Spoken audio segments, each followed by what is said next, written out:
Yeah, I know your wife kicked you out, but you can't crash here. This is a podcast studio. I know, I don't care what Fast Eddie told you. Look, just get out, Don Jr. Go. And take these elephant tails with you sick bastard. Ass. The following podcast contains... Yes, sir, he commenced to cussing and laying about with threats. Don't you cuss at me, Jimmy Dean. I'll sick my dog on you. You have to use so many cuss words. Explicit language.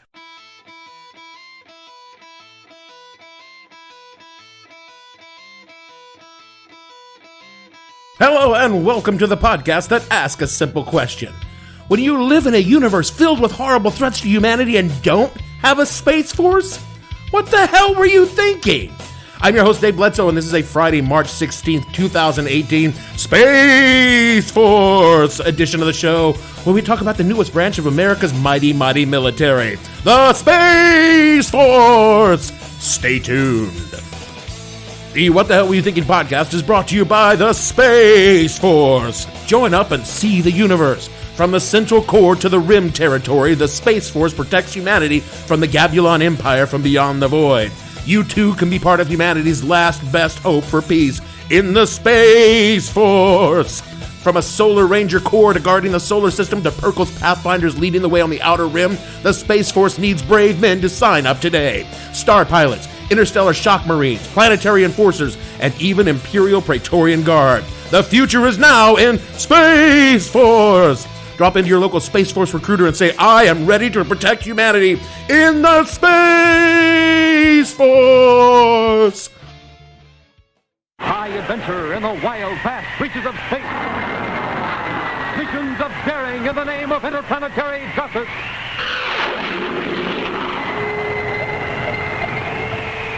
Travel into the future with Buzz Corey, Commander-in-Chief of the Space Patrol.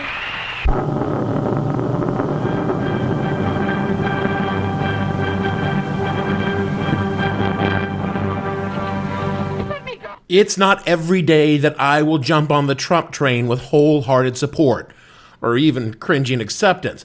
But goddamn it, if I'm not a happy little Trumper right now. And I'm not even talking about Rex Tillerson being fired. I mean, yeah, Rex was gutting the State Department and destroying the ability of the United States to speak credibly on the world stage.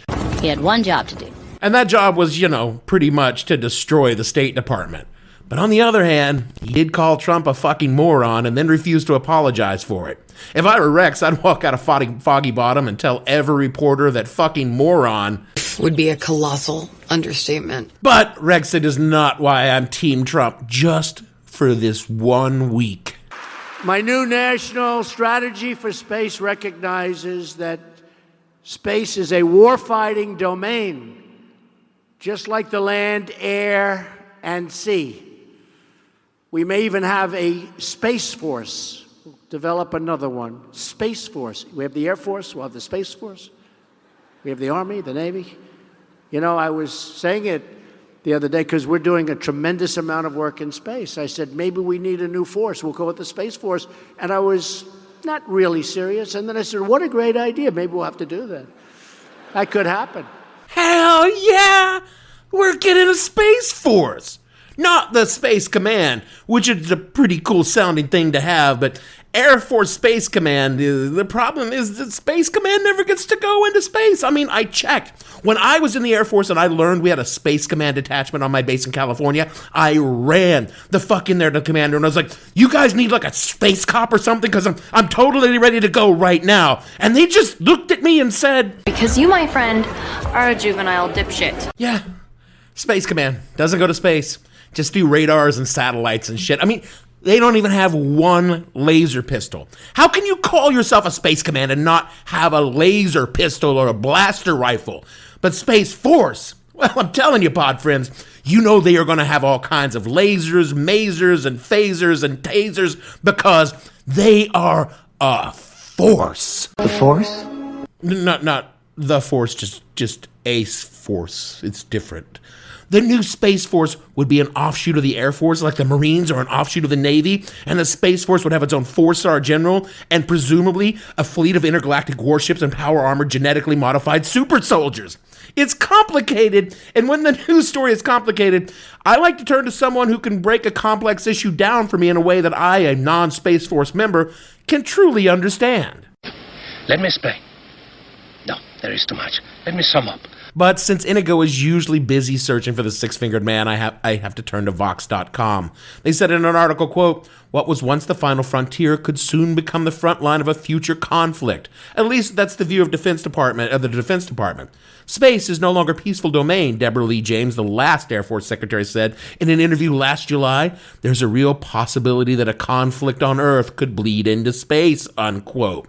Now, not everyone is on board with the awesome idea of a Space Force. I mean, even Secretary of Defense Mattis is against the idea. And, people who actually ran NASA are a little dubious. From that same Vox article, quote, "Sean O'Keefe, the former NASA head and Navy Secretary, thinks creating a brand new branch of the military is not the right way to go. This is a solution within search of a problem," he told me in an interview last summer. Basically, he thinks the Air Force is already doing a fine job protecting space, even if it does privilege Earthbound pilots.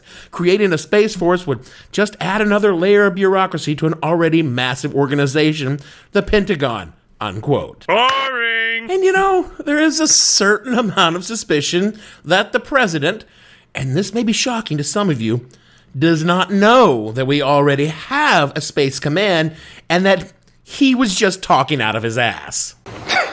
He would never do that. You see, Air Force Space Command is already doing most of the stuff that Space Force would presumably do, monitoring all the things in orbit, tracking launches of new orbital platforms, and of course, monitoring for incursions along the Romulan neutral zone. Earth believes the Romulans to be warlike, cruel, treacherous. The idea that we need a dedicated force to do this task seems needlessly complicated, expensive, and Byzantine when the Air Force is already doing the job. But the president and a few others of the government and this podcast host ask, if the Air Force is doing such a great job, why are aliens free to fly willy-nilly all over the place like they're doing? Huh? Can someone explain that to me? New release video from 2015 shows an encounter between U.S. Navy pilots and some kind of unidentified flying object.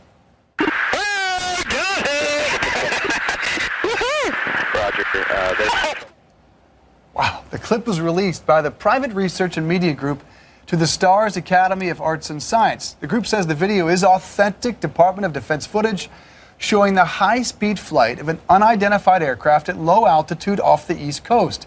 Comes on the heels of two other declassified videos of similar encounters published by the New York Times in December. The Department of Defense declined to comment on the latest video, as they have for quite some time now. Disturbing questions. Oh, yeah, that's right. Another video from To the Stars showing what is clearly either a Cylon Raider or perhaps a Zebulon-class Kiraxi destructor ship flying at low level off the East Coast in 2015. An object that moves at high speed and gives off no heat radiation while doing so. From the article that accompanied this, quote, Luis Elizondo, the former head of the Advanced Aerospace Threat Identification Program, who now works at the To the Stars Academy, told CNN on Monday that the newly released video provides further evidence of what he said is likely a much larger cache of Pentagon materials about unidentified aerial phenomenon, and underscored the need for a public conversation about this issue, unquote. You may remember Luis from episode 141, Tuesdays with Morley, where we discussed the alien threat as revealed by a guy who was once in the band Blink-182. As even more evidence of alien incursion mounts, can we afford to be without the protection of a dedicated Space Force, preferably one with really cool uniforms and maybe some helpful robot pals? Booty, something from the bar, sir? Hold the phone. Oh, Tweaky's gonna tap that mechanical ass in just a minute. The 70s were a great time for sci-fi. Now, technically, we already have a treaty about the militarization of space, which says we're not allowed to create a military force to dominate space. But we all know President Negotiator does not know this, and furthermore, wouldn't even care if he did. Remember the 34th rule of acquisition. War is good for business. Only from a distance. The closer you are to the front lines, the less profitable it gets. Now, we made this treaty with the Russians and the Chinese and a bunch of other people back in 1967 because we thought it might be a good idea not to have nuclear warheads parked over our cities that we could not remotely detect when they dropped.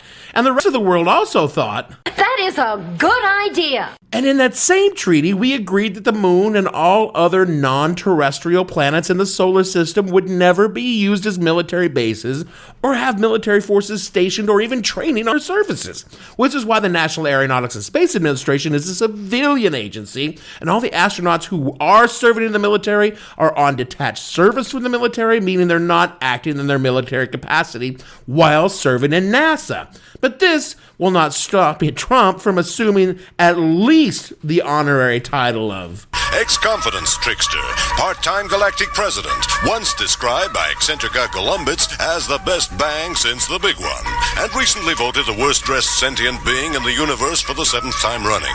And again, there's not anything to make this treaty at all enforceable. It was just a feel-good thing we put on paper back in the 60s when no one really thought any of these things would ever become close to, happening. And, also, there's a lot of people laughing about this idea, the idea of the Space Force. Even military.com, and this is hardly a liberal rag, is publishing pieces that sound snarky to this podcaster's ears. Quote, space combat is going to be incredibly expensive and extremely dangerous, but those concerns don't seem like a big deal when balanced against the pure awesomeness of warrior astronauts. I think all these negative Nellies are just being short-sighted. I mean, we've been here before. Back in the early days of the space race, the black humor answer to what we would find on the moon when we arrived was universally Russians. Now them Ruskies are claiming they're gonna beat us to Mars. I mean, even friend of Trump, Vladimir Putin, says that Russia will beat NASA to Mars, find water, discover the alien artifacts that will terraform the Mars into a paradise, and there will be nothing Cohagen and his goons can do to stop them. See you at the party, Richter! We need Space Force to stop this. And of course, all those Archalian battle fleets. Look, kid, to keep the bugs from getting it, the Archalians will destroy that galaxy. And whatever planet it's on. You're talking about us. Sucks. Honestly, this Space Force idea is no laughing matter. It's kind of funny. Is it? You think so? Son, we live in a world that has space, and space has got to be guarded by men with laser blasters. Who's gonna do it? You, snarky reporter man? President Trump has a greater responsibility than you can possibly fathom. You weep for Rex Tillerson, and you curse the Galactic Marines. You have that luxury. You have the luxury of not knowing what I know, that Rex Tillerson's firing, while incredibly funny, probably saved lives. And my existence, while grotesque and incomprehensible to you, saves lives. You don't want the truth because deep down in places you don't talk about at parties. You want me in space. You need me in space. We use words like bigly, beautiful, and greatest. We use these words as a backbone of a life spent grifting and stealing. You use them as a punchline. I have neither the time nor the inclination to explain myself to a man who rises and sleeps under the blanket of the very freedom that Space Force provides and then questions the manner in which Space Force provides it. I would rather you just said thank you and went on your way. Otherwise, I suggest you pick up a phased plasma rifle and stand a post. Either way, I don't give a damn what you think you're entitled to. You must seek therapy. That's where I would go with that, but that's my own. Think about how utterly dependent our modern world is on space.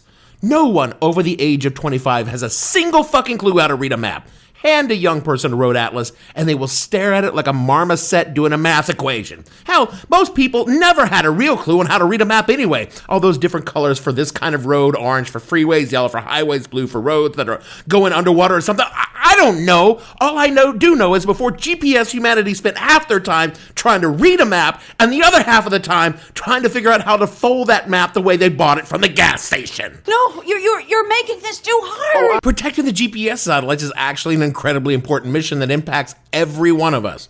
And this isn't to mention the communication satellites. Shut those down, then all of a sudden we go back to the 1980s for real. And real fucking fast.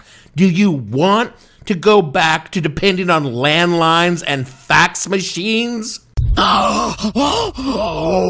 Also, you know what? There's a lot of crap up in orbit. It's getting harder and harder to keep putting new, useful satellites up there because of all the shit people keep sending out into space just because they can. Like Paris Hilton her sex tape. I was thinking more physical objects than, say, electromagnetic, but okay. One of these days, something as big is going to get hit by another something big, and that big something is going to send tons of little things scattering all over orbit, shredding everything out there like it was, like slap chop? Jesus, Gavin, these are some culturally relevant references, all right? Can we get something like not straight out of the mid-2000s? And then, if that happens, we are well and truly fucked because all the shit we depend on is gone, and we can't get anything up there to fix it unless Trump is already hard at work on something. Metamorphosis completed, sir. Spaceball 1 has now become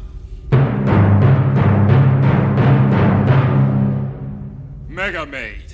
America has gotten out of the space game entirely. We have no way to independently send astronauts into space. We hitch a ride to the international space stations with the Russians, whom you may have noticed, our president clearly hasn't, are not exactly a happy member of our little federation these days.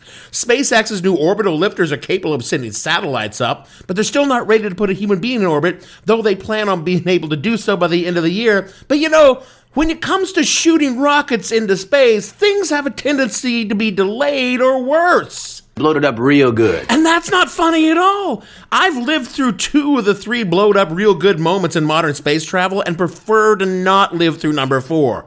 NASA is chronically underfunded and in competition with the military for funding to put things into orbit. Right now, and this is not a joke, the future of American space exploration rests with guys who made a shit ton of money off computers and are just rich nerds who are determined to go to space because they kind of wanted to do that when they were kids. And look, that's cool and all, and if I had that kind of money, I might be one of them. Although it's far more likely that if I had that kind of money, I would have spend it on beer. Private space exploration isn't bad, and fucking putting a car in orbit around the sun is really cool. But space used to be something we shared as Americans, an accomplishment. If you look aside from how it was really about perfecting the technology to drop nuclear missiles on the Russians. And I think for something as big as, say, going to Mars and starting a colony, it really should be an accomplishment shared by the people as a nation, or maybe even the planet. Not just because a guy who made his fortunes making it safe and easy for other guys to pay for Star Wars action figures they bought off eBay thought it was a great idea. For God's sakes, it's an innocent doll! No, David. It's a collectible. And a mission like that calls for some steely-eyed missile people. It calls for Space Force! Lauren Thompson wrote in Forbes, and this was the only legit article I could find defending Trump's Space Force comments in a lot of searching. Quote, war might be waged very differently if there were a Space Force co-equal with the other services, possessing sufficient budgetary resources to pursue technologies beyond the usual menagerie of early warning and communication satellites. What about actual combat systems in space, configured to assure U.S. dominance in the ultimate high ground, and to use that dominance in pursuit of terrestrial goals? Nobody in the Air Force seems to be thinking along such lines. Maybe the president isn't either, at least not yet. But in his own, somewhat eccentric way, President Trump has seen beyond the limitations of the present to a future that might very well be upon us sooner than most military thinkers imagine. So, it would be a mistake to dismiss what the president has said about creating a Space Force as a mere scattershot musings. President Trump has seen the future, and to paraphrase science fiction writer Arthur C. Clarke, it isn't what it used to be. Unquote. Well, that's not how I would have put it. Can we just say instead that the idea, though its source is laughably uninformed, and just saying whatever crazy shit he heard someone else say on Fox News might accidentally be saying something that's worth listening to? Well, he probably can, because look, it's funny to make jokes about Space Force. about how Trump thinks we probably do have a Death Star out there, and this is the way he gets to go out and play with it. And yes, the idea of a Trump-conceived Space Force is pretty much the most basic sci-fi schlock from the 50s, with rubber-masked aliens and aluminum foil toy pistols making beep noises as laser blast sounds. All of his starships would be these gross monstrosities lined with gold and Trump's names emblazoned all over them. The capital ships would be named after the porn stars he's fucked and commanded by his doofy-ass kids.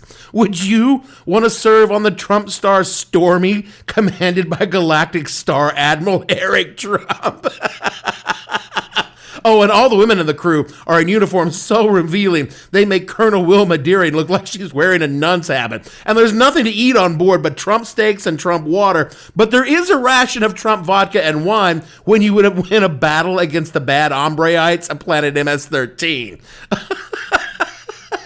Oh, and most of the crew on the Trump Star are fat white supremacists, and on their space helmets are red and stencil in white says "Make Space Great Again" on their foreheads. And the Supreme Star Admiral of the Galactic Empire is a guy that used to fly Trump's fucking plane.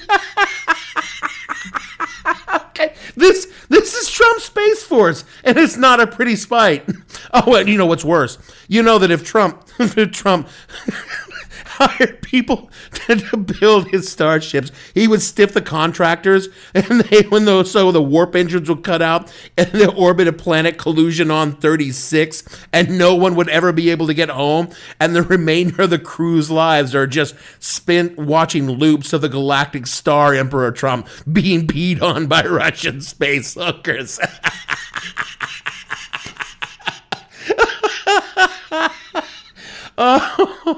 Oh, but we really do need a Space Force, but it's just not something Trump should be in charge of.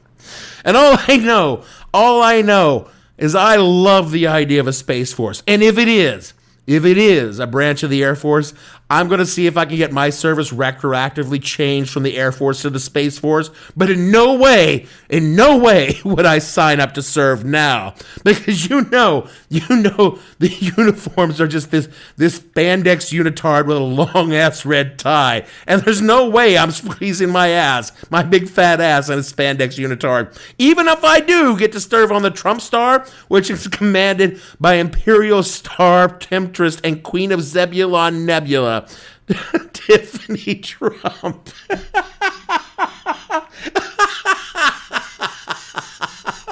Oh my God, this is the happiest the Trump presidency has made me at all. It's made me the last moment that I will be happy in the Trump presidency. But goddamn, Trump Space Force, that is some classic Trump. Woo! That is it for our show this week. Space Force! What a deliciously stupid idea slathered on top of a legitimately decent idea that we should probably do in the future. I really think he was looking for something we knew that we would all talk about, so we'd stop talking about Rex Tillerson when no one actually gives a shit about Rex Tillerson. I mean, that guy was genuinely horrible at his job. I mean, Pompeo will be genuinely dangerous as sex tape, but at least he'll be competently dangerous. So, maybe we got that going for us. Maybe Rex, hey, you know what? Maybe Rex could be Secretary of Space Force. Oh my God. I just did this entire week's show so I could say Space Force like that just as many times as I could possibly pull off. It was only, I think, 7 or 8 times if I counted it properly, but I can bet I can squeeze at least 2 more Space Forces before I go. Only one to go. If you would like to keep up on the forces of the Grablothian Star Emperor... I should edit all this out, but I'm not going to. If you would like to keep the forces of the Grablothian Star Empire at bay, but don't want to join the Space Force, I told you I'd get it in. Rate and review this show wherever you get your podcast. It helps other Earthlings find this show so they can keep track of our struggle beyond the stars. For other communications from the Galactic High Council or just whatever the hell I'm ranting about online, follow the show on Twitter at @the_hell_podcast or the show name on Facebook. All of our adventures in Space Force, there's a bonus, or the show name on SoundCloud at www.whatthehellpodcast.com. For me, Frapulon Star Commander Dave Bledsoe, producer, executor of the Zolarian Star conglomerate Gavin, and all the other fictional red shirt crewmen on the show, we want to say that if there ever is a Trump Space Force, this will definitely be the service anthem. We'll see you all next week.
It's the